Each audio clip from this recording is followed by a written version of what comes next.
What's up, you guys? Sean Ross Sapp here, Fightful.com, FightfulMMA.com. If you didn't check it out, we had UFC 250 coverage this past weekend. Amanda Nunes dominating, beating ass. You know the drill. You know what's up with her. She's going to beat everybody. And the bantamweight division, you had Cody Garbrandt, Aljamain Sterling, and Sean O'Malley. All impressive. Bruce Leroy, Alex Caceres keeping his name there. But it was a very bantamweight heavy show. And really, the show that follows this up, not good. Not good. June 13th, we have Jessica Eye, the number 1 flyweight in the world, taking on Cynthia Calvillo, who is the number 10 strawweight in the world. Calvillo has 1 loss out of her 7 UFC fights, and they're fighting for some reason.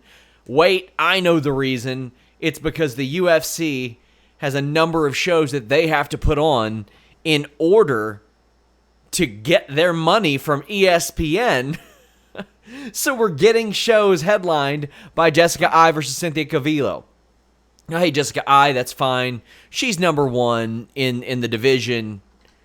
You're not going to hear me complain too much about the number 1 fighter in a division headlining a show. But she's also the number 1 fighter in the division who lost the title fight 1 year ago. Yeah. Well, we do have other fights on this show. There's only one better that's taking bets right now on Hannah Seifers at plus 215 against Maria Agapova. This is a last-minute replacement fight. And last minute it is because Hannah Seifers just jumped on board. She fought recently, I think it was maybe 10 days ago against Mackenzie Dern. I don't think this is going to go well for her. Agapova's been training for a fight. Seifers is just coming off of that win, or that loss rather. She's lost 2 in a row. It's hard for me to believe the UFC would cut her if she lost this fight. That would be a real shitty thing to do, to ask somebody to step up and take this fight.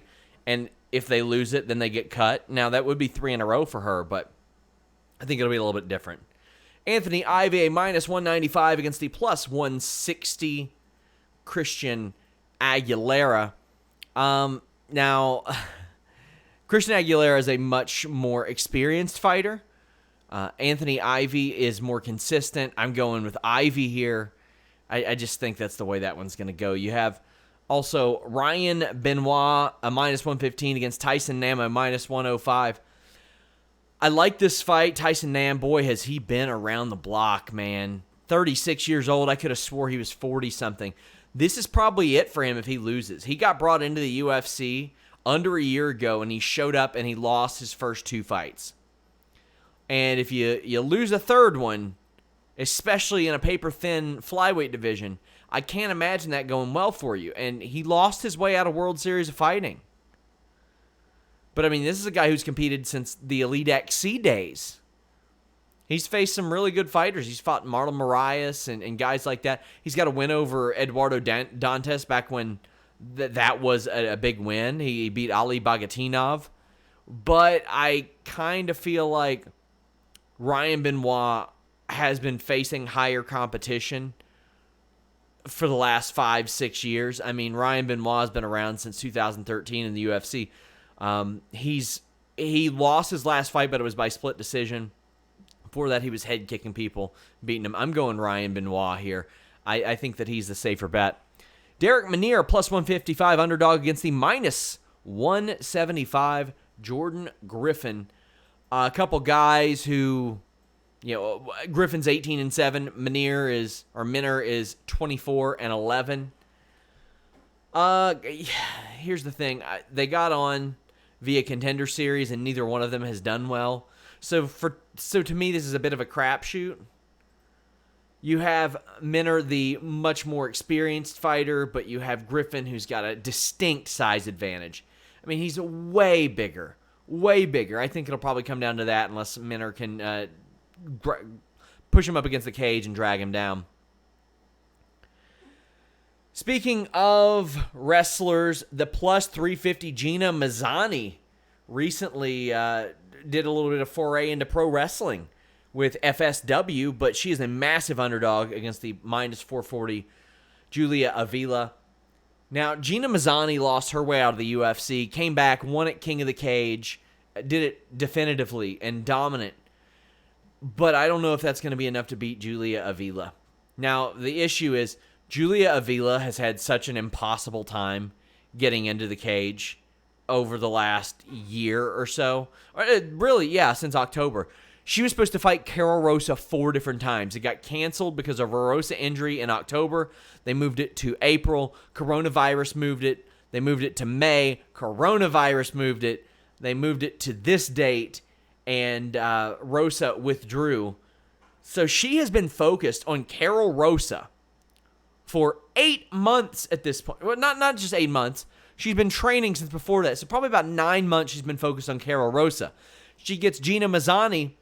You know what? Even though Avila looked really good against Pani Kianzad, I'll do an I got 5 on it for Gina Mazzani. Plus 350. You never know. A plus 350 when you've had tunnel vision for that long, I assume Julia Avila has had tunnel vision that long. Jordan Espinosa, minus 155 against the plus 135, Mark De La Rosa. Mark De La Rosa looked like he was poised for a title shot at one point when he beat Garcia and Joby Sanchez, but he's lost 3 in a row. He loses this one, he's done. But the thing is, Jordan Espinosa has lost 2 in a row as well. I think that we're actually going to see Mark De La Rosa end up winning this fight. We've seen Espinosa finished in the first round his last 2 fights. Now, we saw De La Rosa finish in his last fight, but before that, he was taking him to the scorecards. I feel like De La Rosa, even as the younger fighter, he's also more experienced. I feel like the cards lie in De La Rosa's favor. I don't know if it's an I got 5 on it, but I'll say that if I got to do 4 of them, I'll put 5 on De La Rosa at plus 135. We have Kevin Aguilar a minus 160 against the plus 140 Charles Rosa. It is weird seeing Charles Rosa fight so often. He fought in May, he fought in October, and before that, he hadn't fought since 2017. Before October, we had seen Charles Rosa fight 1 time since Fightful launch. We launched in the first week of July of 2016. 1 fight until then, and since then, this will be his 3rd one. Well, he's very, very inconsistent, both in being able to get into the cage. I don't want to say he's injury prone. His opponents are. I think Hedis, Mendez, Hirota all pulled out due to injury at times, but I look at Kevin Aguilar, and even though he's dropped 2 in a row, he had a nice run before that, and I don't think that run's over. And he stays active. He's very, very active. So I've got Kevin Aguilar taking this one home. I think the betting lines are right. Charles Jourdain, a plus 185 against the minus 225 Andre Fili. Oh, man. Fili is better than he's given credit for, and he won 4 out of 5 before he ran into Sadiq Youssef. It's very hard to finish him. Very hard, and Charles Jourdain loves to finish people. We've seen it in TKO. He loves to do that. There might be a prop bet worth pursuing here. Now, it depends on how bold you want to go. The betting line is not really prohibitive, or inhibitive, rather, to going one way or another. The fight goes to decision, minus 165. Well, Fili hasn't been touched a long time. It doesn't go to a decision, plus 125. Well, Jourdain finishes a lot of people. I think Jourdain makes a name for himself here. And I expect this to be a really, really good fight. Carl Roberson, a plus 180 underdog against the minus 220 Marvin Vettori. Andre Vettori, my ass. Marvin Vettori steps in. He's lost 1 fight of his last 5, and that was a split decision to Israel Adesanya. If you can take Israel Adesanya to the scorecards and win some off of him, man, that's got to say some positive things about you in where you stand in the division, right? Now, not a lot of people had Vettori winning this fight. I think 33% did of the fans, and maybe 10% of media. But that's a very good showing against an Israel Adesanya. I think this betting line is right where it should be. Even though Roberson's had a good go of it, he's won 3 of 4, and he moved down from light heavyweight after that loss to Glover Teixeira. Which, I mean, he took that fight. He's been fighting at middleweight, I should say. But this is another fight they've been trying to put on April, May, June.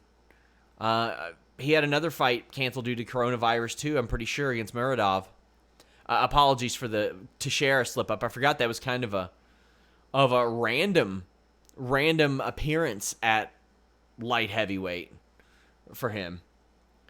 Ray Borg, a plus 300 against the minus 360 Merab Dvalishvili. I'll put 5 on Borg at plus 300, but I think Dvalishvili is winning this fight. You look at Dvalishvili, and I think he is one of the best bantamweights around, and he does not get the credit that he deserves for being one of the best bantamweights around. There are a couple of situations that probably should have left us looking at Merab Dvalishvili categorically different. Way different. Because as things stand, he's won 3 in a row. That technical submission loss to Ricky Simone was weird. It was bullshit. It should not have happened like that. Dvalishvili should have won that fight. Then he had that split decision against Frankie Saenz that he lost, but he didn't lose. He did not lose that fight. No way he lost that fight. 65% of fans, I think about 70% of media had Dvalishvili winning that fight. Right now, Merab Dvalishvili should be 5-0 in the UFC and knocking on the door. He should be knocking on the door of a title shot. And the fact that he not only is he not in line for a title shot, he's nowhere near where he should be in the rankings. He isn't even ranked right now. Embarrassing. But Dominic Cruz hasn't won a fight since 2016. He's still ranked. Barely fights. All right, man. Whatever. Ray Borg's capable of incredible things. 26 years old. He can hang with about anybody, so I got 5 on him just in case. Close fight here.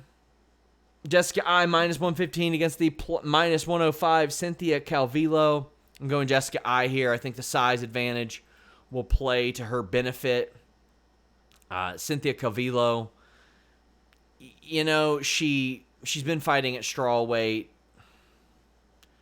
It's hard for me to believe that she can just run up to flyweight and do well against the number one woman. I got to go with Jessica I. My God, Jessica I. Until next time, guys, leave a thumbs up and subscribe. Make sure you guys tune in on Saturday. We're going to have live coverage. We're going to have discussion. We got a lot going on there. Make sure you guys hang out. Make your picks this week. We're out.